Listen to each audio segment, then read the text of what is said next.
And now on Tucson Business RadioX, your home for real estate with Carol Knight.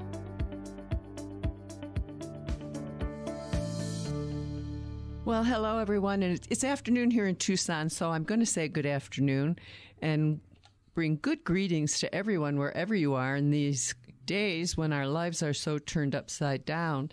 But I am delighted to be here at Tucson Business RadioX, your home for real estate, live streaming from the Stewart Title Building on East Broadway in central Tucson. And we are going to adjust the program a little bit today, given the circumstances that are going on in all of our lives. I had originally planned on this program to focus on buyers, because this is traditionally a time of year when we have a lot of people out in the marketplace looking to buy, thinking about buying. And I thought it would be a great idea to share some important information on home inspections and on homeowners insurance. And we are going to do that, but we have a few adjustments here. I want to touch on how COVID-19 plays into some of those functions.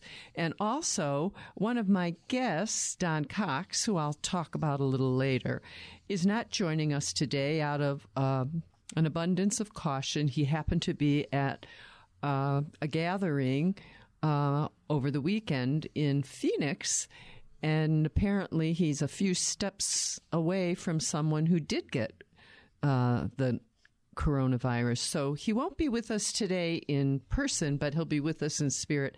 And he's been kind enough to share with me all of the information that he wants to make sure you all have. So we'll get on to that in just a minute. But my first guest, I'm really delighted to have Rick Johnson of Win Home Inspections. It's my pleasure to work with Rick. Rick represents a lot of my buyers on their home inspections. He is my go-to home inspector here in Tucson. Home inspection is such an important function, and I feel very fortunate that Rick is one of my cadre of angels who help me help my clients. And Rick, actually, he grew up learning all kinds of functions related to his trade from his father, who was a carpenter. And he had a career in industrial gases and metal fabrication for a while. And after he was worn out by that, he opened the franchise for Win Home Inspection in Tucson in 2004. And Rick does a wonderful job of serving all of us in the real estate community, working with buyers and pre-listing inspections. He also works on inspects pools and spas, new construction, light commercial, and he also provides radon testing. And I know he's very excited that he's going to begin incorporating thermal imaging into his inspections, and I'll let him tell you a little bit more about that. And so, Rick, welcome. Thank you very much for making the trip. No problem. I appreciate you letting me come on your show with you. I'm really glad to have you here. So before we get into more of the general information, we were talking a little bit about what are some of the ramifications for inspections with some of the restrictions that we have related to the COVID-19. Well, fortunately, we haven't had anything that's cost anybody any, real concern. I haven't run into anybody that has actual virus issues or anything like that. But we're trying to do what everyone else is doing and trying to keep the distance, not even doing the shoulder bumps and stuff when we shake hands. We're trying to avoid that, so we're trying to keep that 6-foot barrier, if you will. We'd really like to see people limited at the home inspections. So if you have other contractors, if you have family members, so on and so forth, try and keep those folks at bay as best as we can. Get it limited to myself, especially if I could do that. Just keep it down to me and my client, maybe the realtor. And frankly, they can show up even closer towards the end of the inspection if we can do it, so that we just have a limited time of conversation at the end. The other thing we can do is ultimately, the clients can stay home if they can feel comfortable with that, because we're going to have the report out to them the same day anyway. Mm-hmm. So it's not that they'll have a lag or a wait or anything like that. And we're always available for phone calls afterward to discuss the issues that we found. So we try to make a very good experience out of it, regardless whether we do it in person or not. So, but yeah, that's ultimately what it is. We're just trying to keep things weight bound, keep the distance, and do the normal safety stuff. So. And I think just for our listeners who may not be in the Tucson area, it might be helpful for me to explain that here in Tucson, we're very fortunate at this point in time in that I believe I saw today that we have 4 confirmed cases now. So those of you who might be in other cities, you might be in different circumstances. So what Rick is saying now might not apply.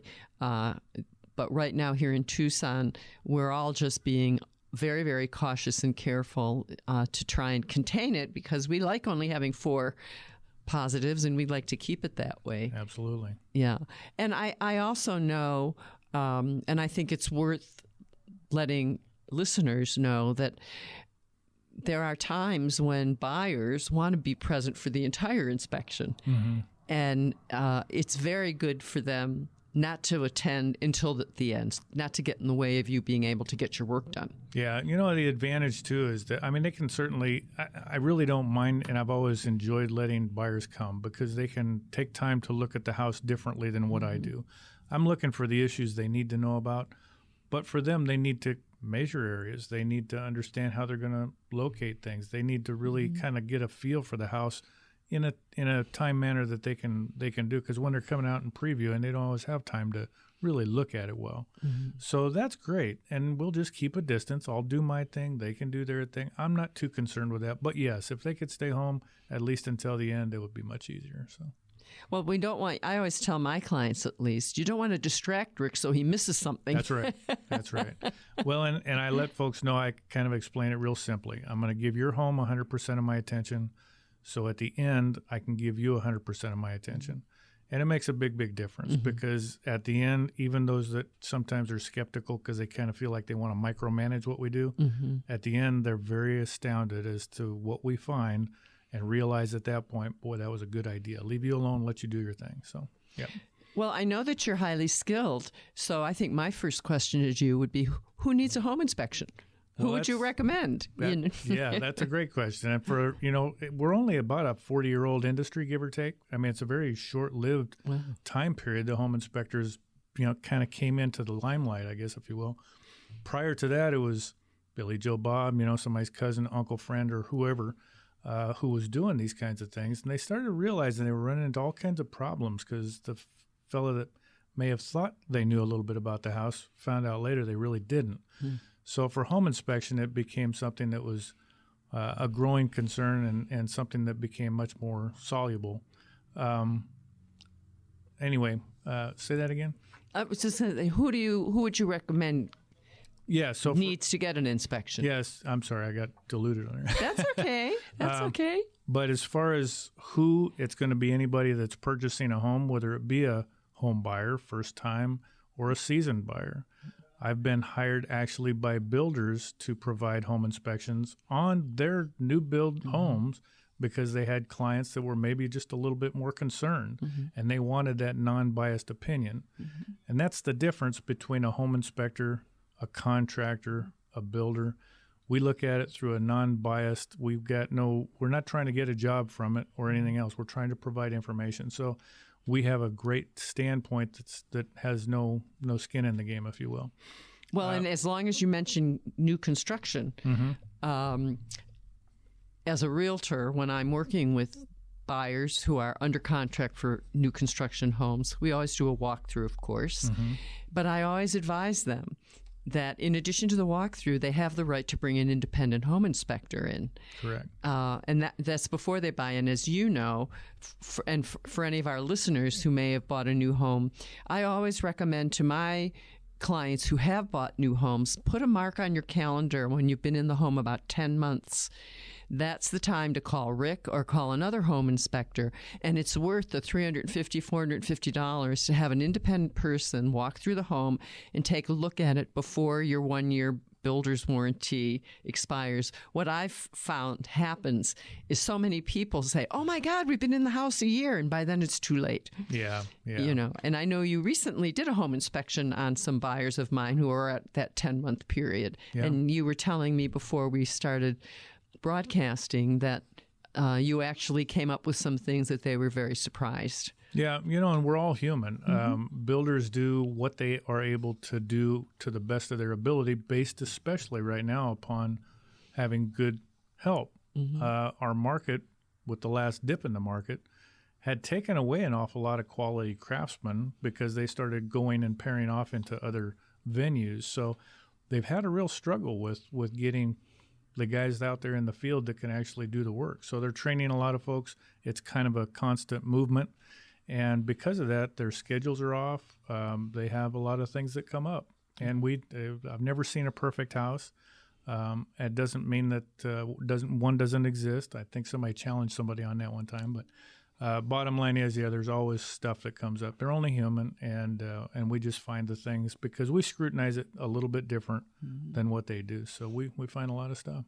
Well, and one other category that I sometimes recommend is a pre-listing inspection. And that's something that not everybody thinks of. But I know I'm a very proactive person. And so I always tell my sellers, if you really think there might be some issues and you can't determine them for yourself, let's have a pre-listing inspection.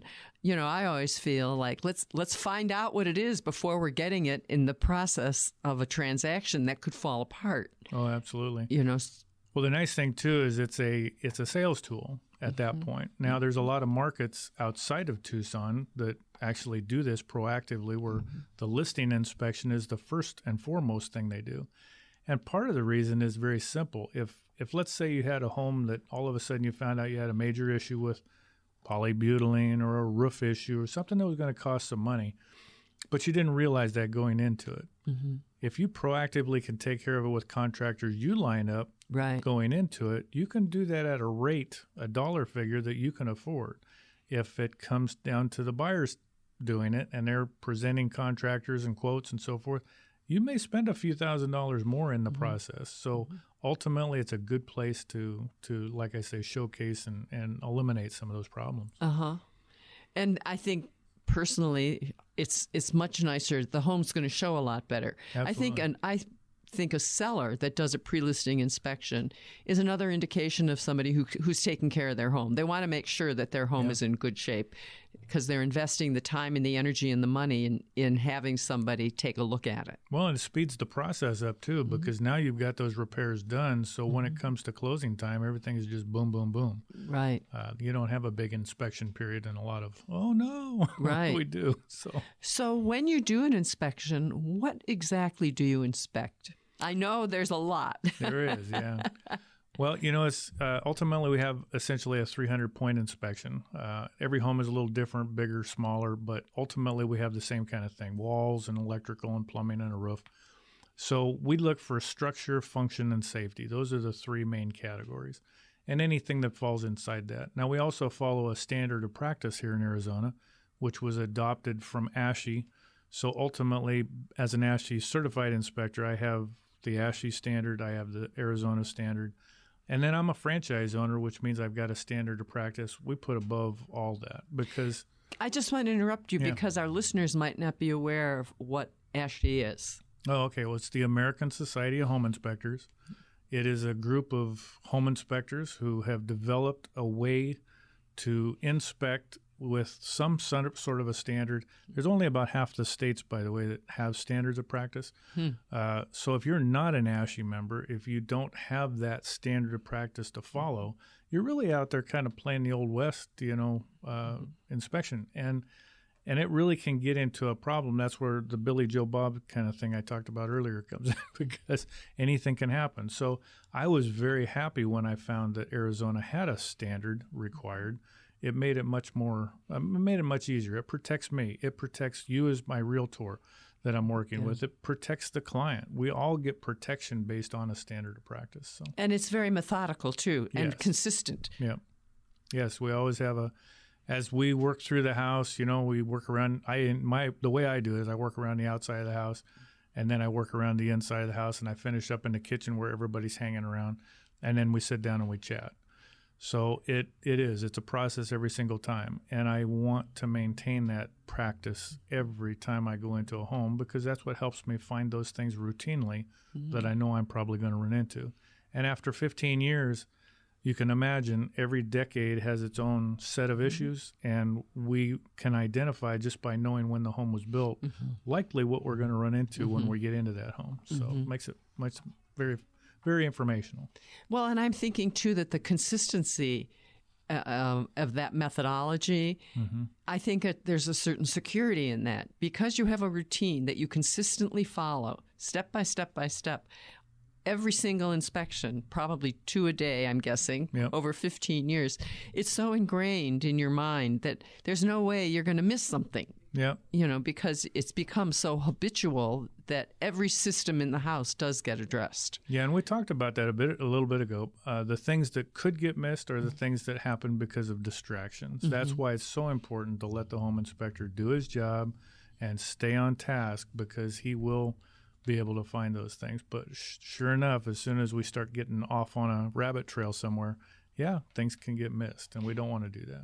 So other than the certification, are there other prerequisites or other skills or experience that a good home inspector has, or that's one of our listeners? I, of course, would recommend everybody to use you. Well, I appreciate it. But if everybody uses you, then I can't get you, and I need you for my buyers. But are there certain things? I think a lot of people rely on their realtors, which I certainly appreciate. I'm a very particular person. I don't just use any Tom, Dick, or Harry. I have a cadre. I call them my angels. You're my inspector angel. But, sometimes I will ask my buyer, well, do you have an inspector? And usually they don't, or so they'll let me. Sure. They rely on me. But I'm just curious, what would you tell someone if they were looking to hire an inspector? What are some of either the qualifications or the training that you would recommend? Well, everybody has to follow the standard of practice that we have here in Arizona. They have to be licensed or certified, as we call it in Arizona. Certification doesn't provide a few things, though. For example, certification in Arizona means I don't have to have continuing education. Oh. However, if I'm an ASHI certified inspector, I do. So you want to make sure you do have a guy not only Arizona certified and licensed, if you will, but also with that professional association, because then that's when the education requirement comes in. Arizona doesn't require that we carry any kind of insurance other than having a bond. That's great if a guy was in a home and he were to, let's say, steal something that was, of value. That bonding is protection there. Well, it doesn't really help at all if a guy was to have missed a major water leak and there was a lot of cost involved now, and people are going back and forth, what do we do about this? So a guy should carry E&O and liability insurance, and then he's got a pretty good package. He's got the E&O, he's got the licensure, he's got the standards. In Arizona, we have to have so much education that they require going into licensure. ASHI also required that you not just get an ASHI certification, you have to have done so many home inspections. You have to carry some insurance. You have to prove yourself before you get those certifications.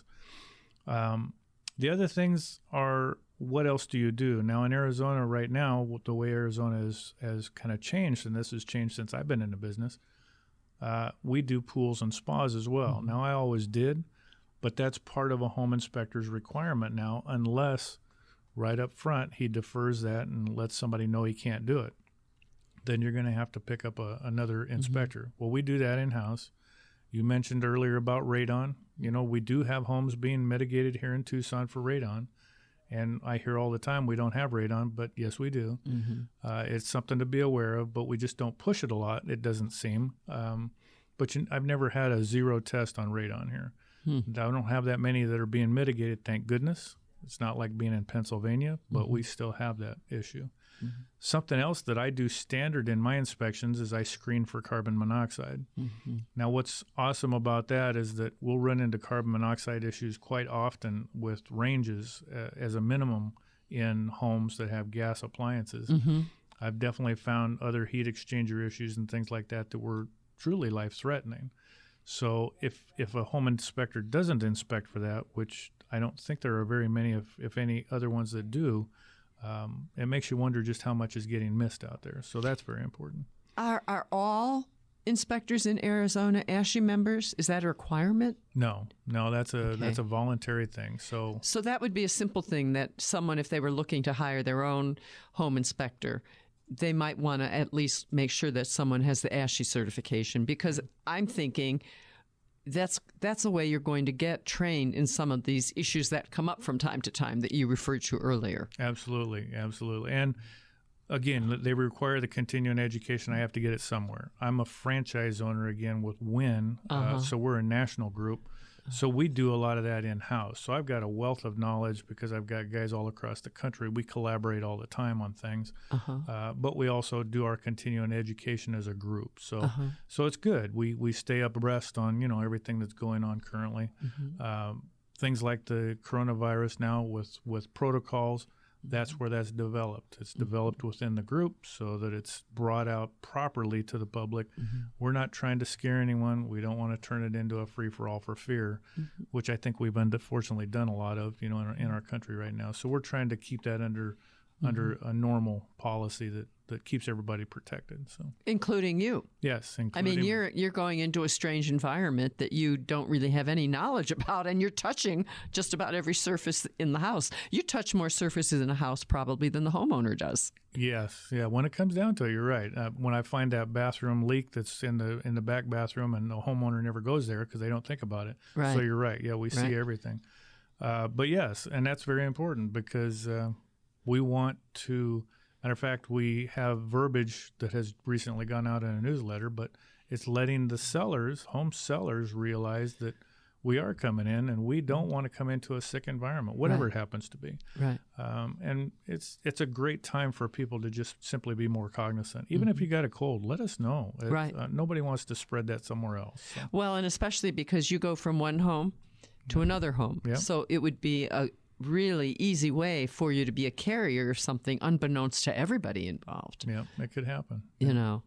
Well, I want to get to some of your other services because I know that you have some exciting stuff coming up. But since we talked about staying up to date on issues, there's 3 that I can think of that are very important, at least in the Tucson area, and I'm sure this is true across the country. But of course, the first one is the issue of polybutylene. And I'm going to let you, if you want to, explain exactly what's the deal with polybutylene. Sure. Yeah. Polybutylene was pulled out of the Uniform Plumbing Code around 95. It was actually a few years prior to that. And it's a synthetic.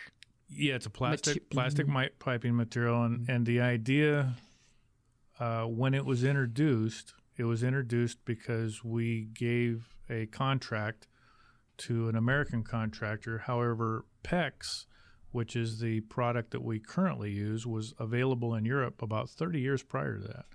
But we gave an opportunity for a contractor to be able to make that product here. And what we found was that polybutylene is strength laterally, in other words, along with the pipe, versus cross-linked circumferentially around the pipe, which is what PEX is. It's done in a thermochemical manner.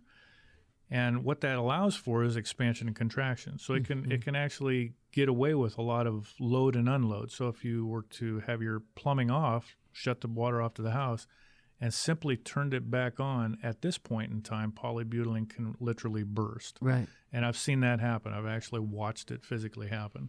Under the pressure of the water being turned on. Just simply unloading and reloading the pipe. Yeah. So it's pretty scary in that sense. Now, initially, they thought that it was just simply the fittings that were leaking. And at the joints. Yep. And what they found was that there was a guy always certified on a job to be able to do that, but I think helpers and other people got to kind of get involved in the testing? Well, the swedge, actually the crimping of those pipes. Oh, yeah. Yeah, so when that started in the installation. Yeah. No, I thought you meant at the manufacturing, but you're talking about in the installation. Yeah, actually installing it. So when you run into that, then you end up with a little less on quality control, and they started seeing seeping fittings around.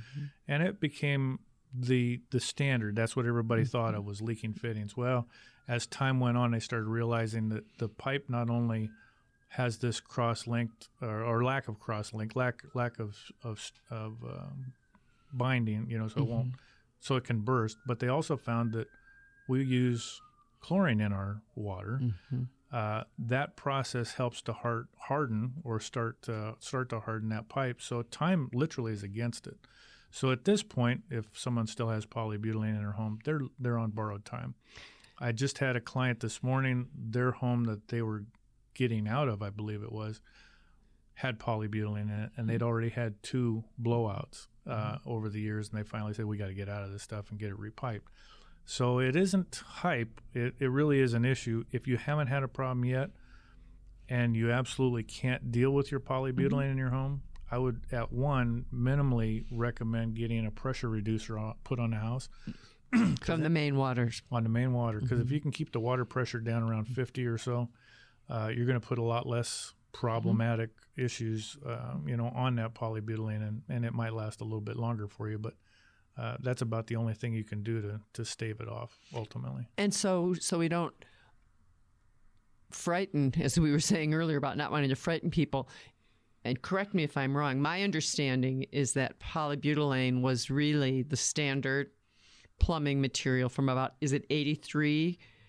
Was it 83 and then it was banned in... About 93, 95. But they made a deal with the builders, and they allowed any builders who still had polybutylene in their inventory to continue to use it in their new builds. Yeah, the supply that was out there. So we've literally seen all the way out to 99 for sure. I've heard as late as 2000 based on one contact, but I've seen it out to 99. So if you are interested in a house, hopefully you have a really good realtor like myself who, when we look at the age of the house, if it's in that period of about 85 to 95, 97, the first thing that we wonder about is the polybutylene. And if you are in the market for a house and your realtor isn't doing that for you, then you need to make your realtor check on that. Because one of the other issues, and I know you can speak to this, is we can't always determine visually whether there's polybutylene behind the walls. Correct. Yeah. There's and it's interesting too, because this will add to that comment. But let's imagine you have a home that's built in the 1950s and it had galvanized piping. Well, we know we have about a 50 to 70 year life expectancy on galvanized piping before it starts pinholing and having other issues. So now this house has a repipe in the 90s. And they repiped it with polybutylene. Yeah. So that can happen too. You go from one bad pipe to the next bad pipe, and now you're back up for another repipe. So, I mean, weird things can happen like that. So down through the years, I'll see sometimes three different types of plumbing type in a house. But as far as... a visual inspection? Yeah, as far as a visual inspection, we have a few interesting tools, but I still can't open a wall up. As a home inspector, I'm not allowed to deface the property to get into it. But we can look around a laundry box, for example. Oftentimes those are loose, and we can get past that enough to see down into the wall and see what the piping is. Behind the water fixture for the refrigerator is another good place for that. Certainly up in the attic if they have an attic, but oftentimes we have flat roofs and we don't have an attic. We're looking for a bonding comment out on the electric panel, which doesn't always exist because the builders don't always put it there. So there are a few telltale things that we can look for. But, yeah, if the house is flat roof and there's no bonding comments, it's only falling in the age range, then sometimes we just have to defer to a plumber, and then they'll have to open a hole in the wall. And sometimes we have people who are a little tricky who will put a fixture from the wall to an appliance, washer, refrigerator, that isn't polybutylene, and they specifically do that so that it looks like there isn't polybutylene in the house. That's true. And just for the protection of any potential buyers, that's another reason why part of our due diligence process here in Arizona, and every state has a due diligence process. We ask for the insurance claims history for the house for at least 5 years. And that's another way you can see if they have a claim because they had some kind of a water leak, that's, that's an indication that it might possibly have been polybutylene. Of course, there are other reasons that they're water leaks, but as a realtor, I'm a little bit of a sleuth. Yeah. And I'm always trying to get any clues I can about a home to benefit my buyers so that they don't run into problems down the line. Well, know? and you have to be. I mean, we look at things somewhat in a forensic manner. We're looking at the results of something that's happened to try to get back to what actually occurred or what actually may have started it or where it came from. We're just looking for all those clues as well. And the one thing, too, about a home inspector is we're educated. We have a professional comment or a view on what we're looking at. But we're not the end-all, be-all. We don't do a technically exhaustive, we call it, inspection, which means, like, for example, an air conditioning tech comes out. He's going to get into it. He's going to do some amp load tests. He's going to do a lot of things with the gas pressure on the Freon. He'll do things that we can't or won't do as a home inspector because we're not really allowed to. Our standard of practice tells us to operate everything in the home as if I were a homeowner and we're able to operate normally. So we look at things through inspection panels that are available and so forth, but they're going to get into the guts of things and get a little deeper on it. So if we feel there's an indication that they need to be there, that's what we do is we guide you as your buyer to that person, not person specific, but to that tradesperson. So yeah. So, and I think the last thing I want to just say about polybutylene for anyone who's listening who might be concerned, I've had cellars there. We know in Tucson, we know certain neighborhoods that they were all built with polybutylene. Yeah. And I know sellers who have come to me and said, I better get all the polybutylene, replaced before I sell it. And this is just a suggestion, is don't, because what often does happen, if there's polybutylene, number one, if there's no history of leaking, we talk about buyer beware. If it's disclosed that it's polybutylene and a buyer is comfortable with that, then that's their choice. Yeah. What we often do in a real estate transaction is we negotiate. If a buyer really wants it to be replaced, we can negotiate it. And that's the other thing I just wanted to reassure anyone who might be concerned about polybutylene. It can be costly to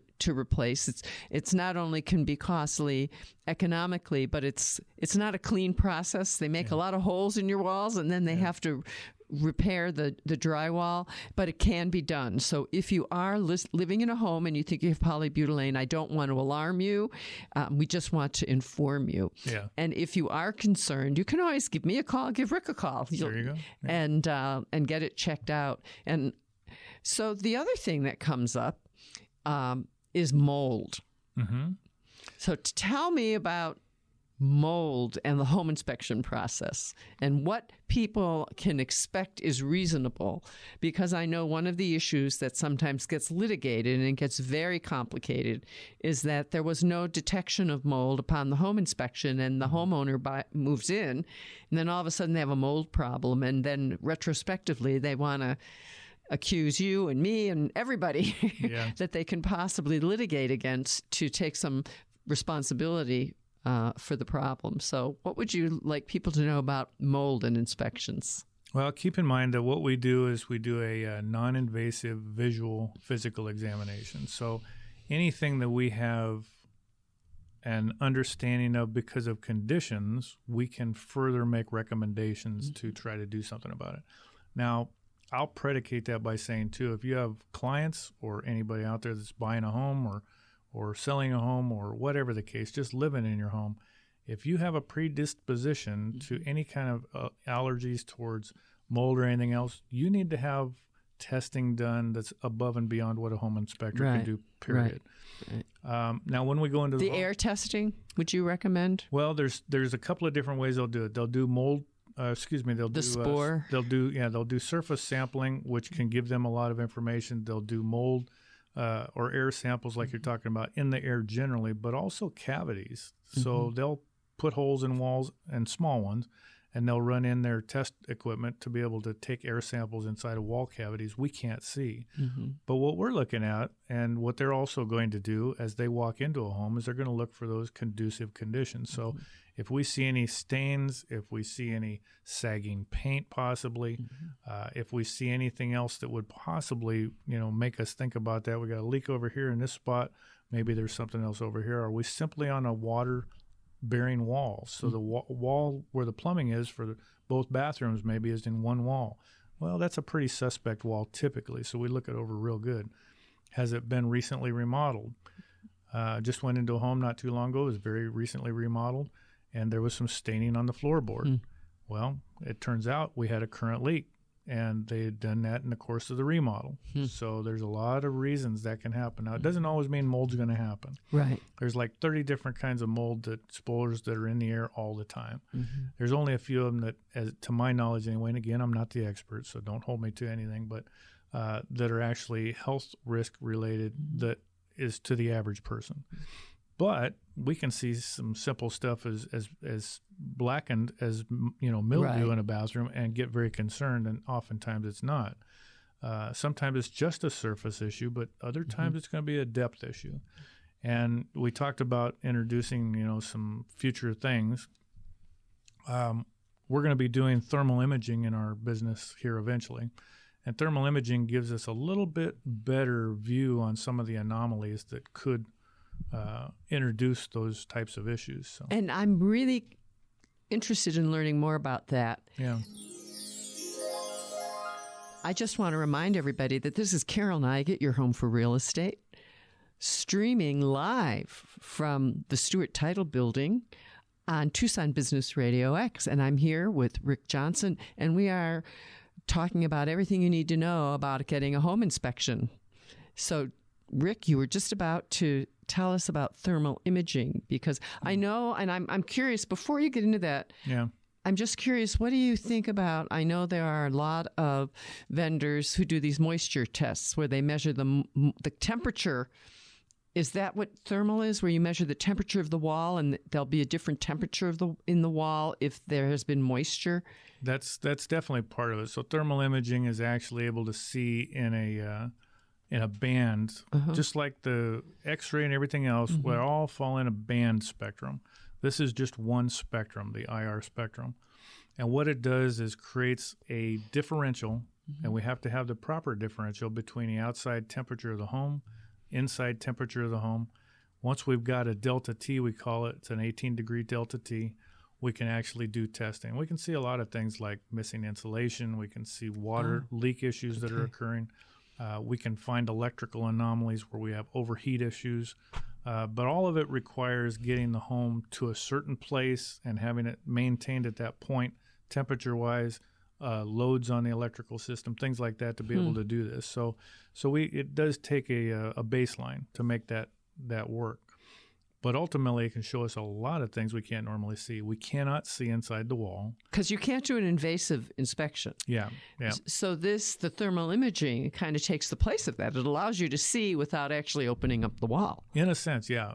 Again, it shows us anomalies, so we're seeing differentials. That's what we're trying to pick up on. And you have to be trained in understanding how to read that camera, because we can see all kinds of stuff that are anomalies that have nothing to do with an issue. Right. And there's a lot of cameras out there that a lot of people carry around that are substandard in that sense, and the training might not be there either. So when we actually establish and put this into the market, and it's coming, but we're not there yet, it's going to be fully trained and properly done. Otherwise, we wouldn't even be doing it.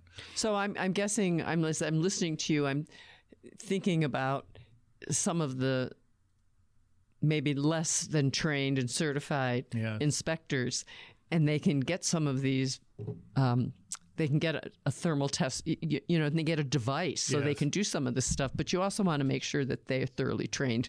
I was actually on one of the websites just looking at some other products, and I saw some personal IR devices that were like $200.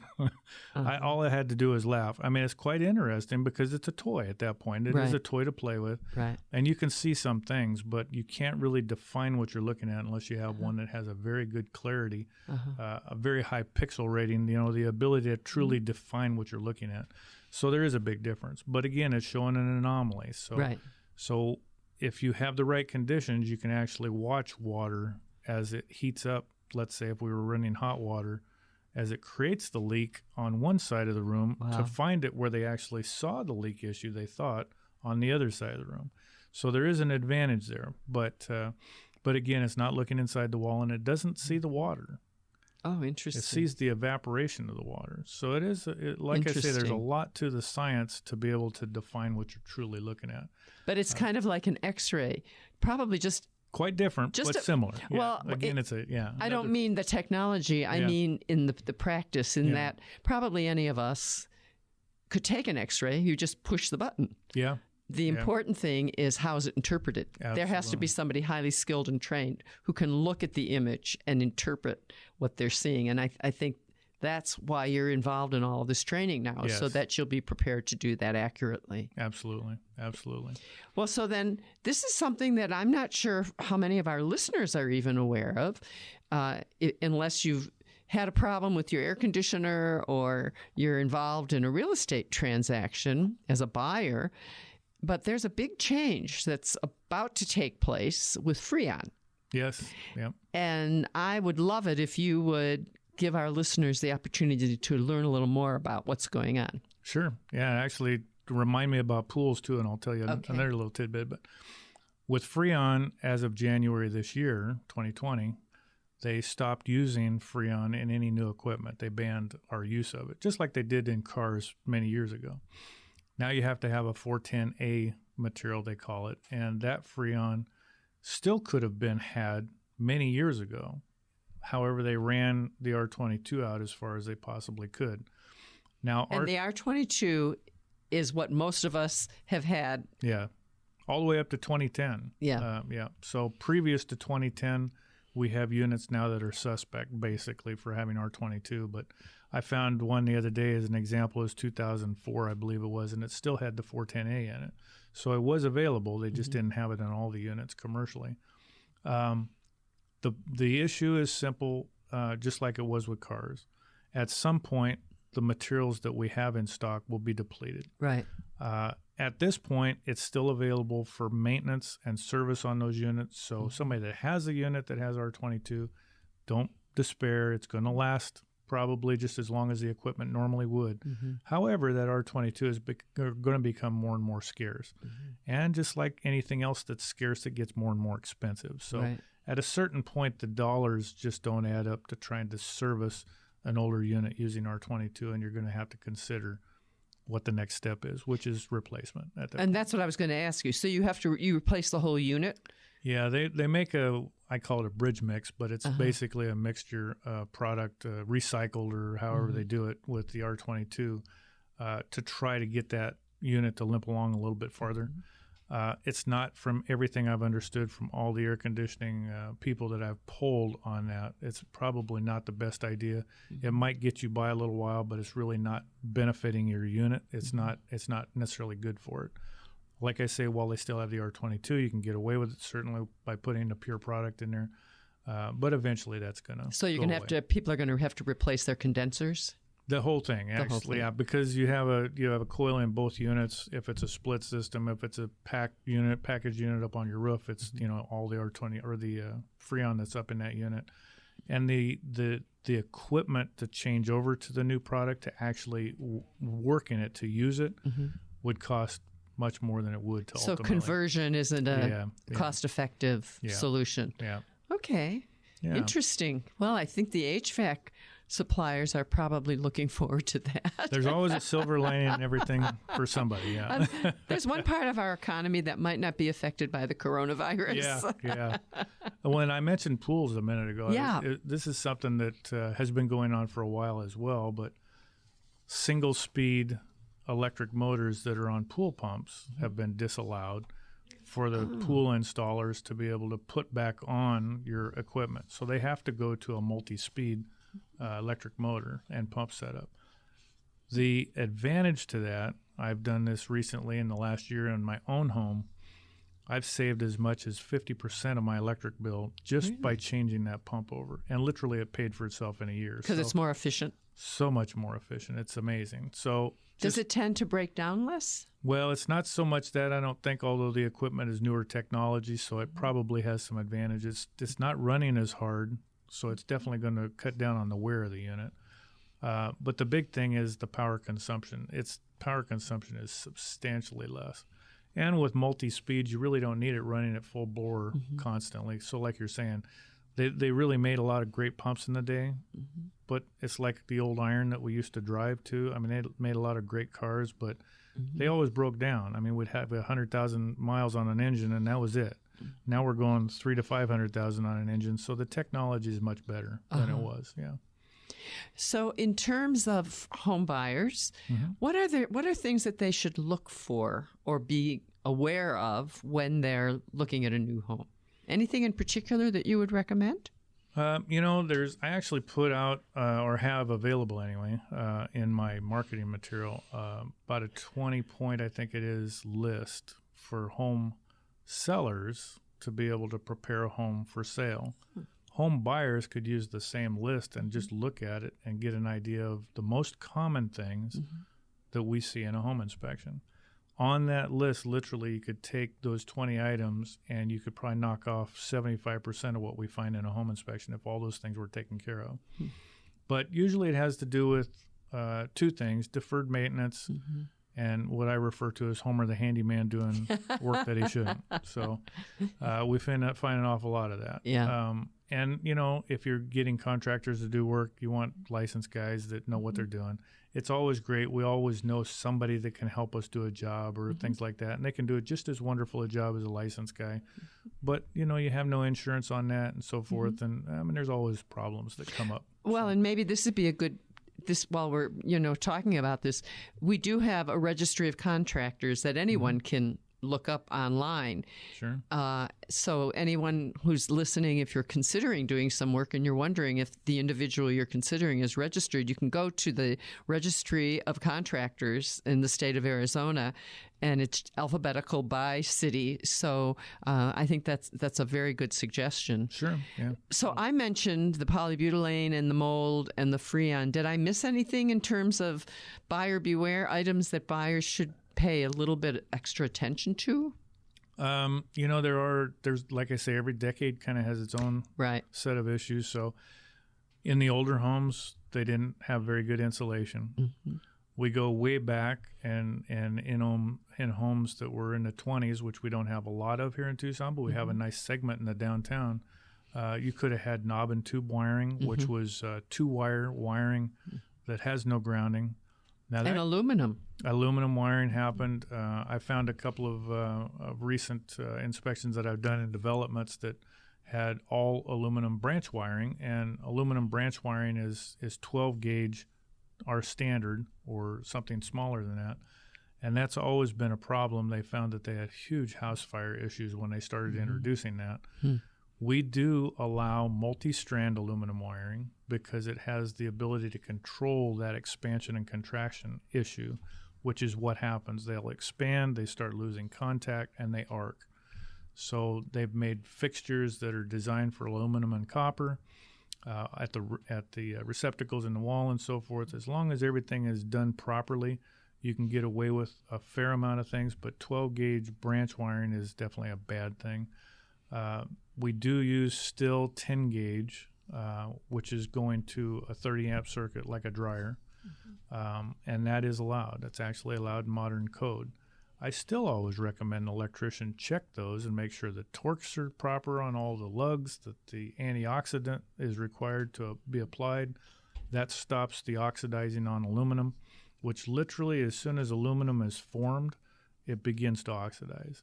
So it doesn't take much. So having antioxidant properly, torques, and so forth to make sure that they're safe is very, very prudent. What else? Let's see. I had some other thoughts. When it comes to that list that I was talking about, grade issues around a home are a huge thing. I don't think we've ever done an inspection where there haven't been grading issues around the exterior perimeter. Yeah, and what's interesting about it is that the builders are required to have a grade that drains. They're required to have so much separation from the bottom of the stucco to the ground. And as the house is maybe remodeled every once in a while, but basically re-landscaped, that landscaping just gets thicker and heavier and thicker and heavier and flatter and less slope. And over time, it becomes a real problem for a lot of people. And it holds a lot of moisture. It does. It does. And in the older homes where they didn't have post-tension slabs, all that moisture around a slab can cause a whole bunch of issues, but one of the bigger ones would be any kind of movement, settling. That can happen when things, it gets squishy. The ground just isn't solid anymore.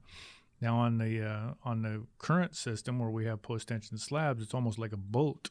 It holds that slab tight, and it kind of creates a nice platform for the house to move around on if it has to. But in the old slabs, when they crack, which all concrete cracks anyway, don't get too concerned about cracks immediately. Cracks are going to be there. But with post-tension, it holds them together better. But those cracks are where moisture get in, where termites get in. Right. So a lot of the older homes, that's where they find their way in, is through those cracks. And actually, that reminds me of something that we see a lot of in Tucson is we have, I would guess, most of our homes, or many of our homes, especially since the 70s or 80s, we have a lot of stucco that's poured over wood frames. So we see a lot of stucco cracking. Yes. And stucco does, it used to be that stucco was a traditional stucco, which was a 3-coat system. Took about 2 weeks to install it. And the idea was as those layers were put on, it was healing up, if you will, the cracking that was occurring. And that final layer then was the final solid, full surface without cracks in it. And it was almost like an art. That's not the way it is anymore. Now stucco is basically just a surface coating. Right. So because of that, it does crack, and it cracks pretty easily. If underneath of the stucco, the moisture barrier for any reason is not integrous, and moisture can get in through cracks, then it can find its way into the wood structure. So the first line of defense is always to keep the cracks sealed up. And a lot of people don't realize just how important those cracks are to keep them sealed, but that's why we look at it that way, because, again, we see everything forensically. I see the issues that happen 5-10 years down the road. So we always recommend, getting especially the parapets, because if the parapets on your roof have cracks, the moisture that's entering them, the gravity is taking it all the way down through the 1 or 2 stories, whatever you have, but it's traveling all the way through the interior structure of the house. It can if it gets into it. Thank goodness most of it shouldn't ever get there because of the moisture barrier. And on modern construction, we have a screed. It's a metal screed with holes in it, which is helping to allow air movement to dry it out, dry the stucco out. When stucco was installed, and this happens in some communities where it's installed all the way down to the ground, then there is no screed. There's no way for it to dry itself out. And the termites, because now you can't see them coming up the foundation, are finding their way into your walls real easily. So, well, that's another thing. I mean, I know you are not a termite inspector. And we do use specialists for roofs and for termites.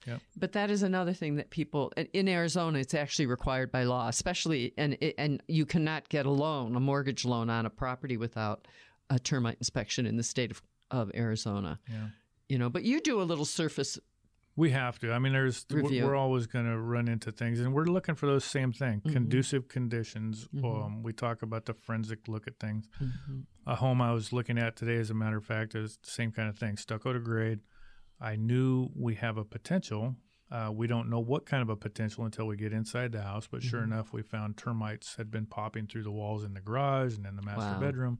So, that's why you don't do that. Now, the only way to eliminate that from happening would be if you get that pest control professional to do a treatment around the home and have a warranty, and always on that type of home maintain that warranty, because the thing about termites is that we moved into their home and they're moving back into our home. That's kind of how it works. And it really is pretty much that they're the scavengers of the desert. So they're here, and we're inviting them right back in by moving into their house. So Well, have I missed anything that you think is important for our listeners to know about the home inspection process? You've done a good job covering a lot of stuff here. Well, I have a really good home inspector. Well, I appreciate that. He's educated me. And I will say that as a realtor, I very much appreciate, I'm present at every inspection on behalf of my buyers. And I have become a better realtor because of what I've learned from you at the inspection we've done. I'm certainly better for my buyers. When I take a buyer out to see a house, and it does depend if I know it's an FHA or a VA loan, the first thing I look at is the fascia, because there are certain things that we know don't pass for buyers who are using certain loan programs. But getting knowledgeable, and especially working with you, I have become much better representative to my buyers. And the same thing with my sellers. When I'm working with someone who's listing their home, I'm identifying things that they need to address. And usually I give them the option. I said, well, you know what?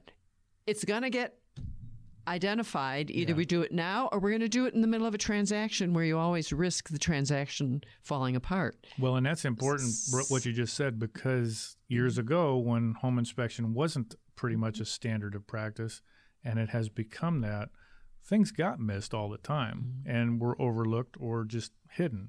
Yeah. Now you've got people that are trained to be able to identify those things. So it's a completely different ballgame. So you're right. And that'll dovetail something that I have a note here. When you're selling a home, don't do cheap repairs. Avoid that like the plague, and we see it all the time in what we call flips here in Tucson. Oh yes, we could have had a whole show on flips. Yes, we could have. Yes, we could have. And the cheap repairs are just, all it does is it baits me or any other trained professional into realizing, boy, we got a lot of stuff we got to really scrutinize here. Right. We see it really, really fast, and it happens all the time. So yeah, avoid those cheap repairs. Just do everything properly. You know, if you can't do something well, don't do it at all. Have somebody else that knows what they're doing do it. Well, and from the perspective of a realtor, especially the young people seem to be very enamored of the flips because most flips are done they really aren't flips. They're cosmetic improvements. Yes. They look beautiful. But as soon as you get behind the walls, it's the same old house that was there all along with all the problems that it had. Lipstick on a sow, right? You took the words right out of my mouth. Yeah. So I want to just take a moment to just pass on some information. My other guest today was going to be Don Cox of Farmers Insurance. Don is up in the foothills, and he really wanted everyone to know that even though we're all a little housebound and limiting our movement, he is available. And you can reach Don at 520-244-3707, whether or not you have a policy with him. There's a lot of anxiety that people are questioning a lot. If you have any questions about insurance, feel free to give Don a call. And I'm hope to have Don back, and he can tell you a little bit more about homeowners insurance. But I'm sure that Rick would agree with me that when you're buying a home, if you have a loan, you have to have homeowners insurance. But even if you don't, it's a very important protection to have a homeowner's policy. Well, and also, with the market changing as much as it has and property values going up as much as they have, if you're not reevaluating that every now and then, that's right. You're probably underinsured as well. So. That's true. Yeah, that's true. And let's hope it stays that way in spite of the coronavirus. There you go. Yeah. So I wanted to just give you an opportunity to let people know where they can get a hold of you. Well, sure. I don't have my website here right in front of me, but my phone number is 520-749-1679. If you look on the web, you can look for Wynn Home Inspection, Catalina Foothills. That is who we are. We've been doing business here for 15 years, since 2004. Very, very detailed. As Carol has mentioned, the thoroughness is what builds our business. It's not because of bells and whistles. It's because of a thorough inspection. Mm-hmm. I want my buyers to realize that we're going to look for everything possible in a home. I was going to mention this earlier too, but the standard of practice tells us we have a minimum standard, just like building construction has a minimum standard. We always go to the next level, and if I am only required to test a receptacle and a window in a room, I'll be testing all of them. Right. We want to make sure that whole home gets a good look over. So that's Wynn. Well, thanks so much, Rick Johnson of Wynn Home Inspection. And I want to remind our listeners that we do our live stream the third Thursday of the month, but the broadcast is also available on the Tucson Business RadioX website, and all of Rick's and Don Cox's contact information, as well as my contact information, are available on the website. And the program can also be found on whatever your favorite podcasting provider is. I am Carol Nygett, your home for real estate. Coldwell Banker we're Coldwell Banker Realty. We just had a name change. And my number is 520-448-6033. I'd love to hear from you if you have questions, ideas for programs, information that you'd like us to provide for you. I hope everyone stays safe and well, and I'm giving you elbow pumps from afar. Thanks so much for listening. We hope you enjoyed Your Home for Real Estate with Carol Nygett on Tucson Business Radio X.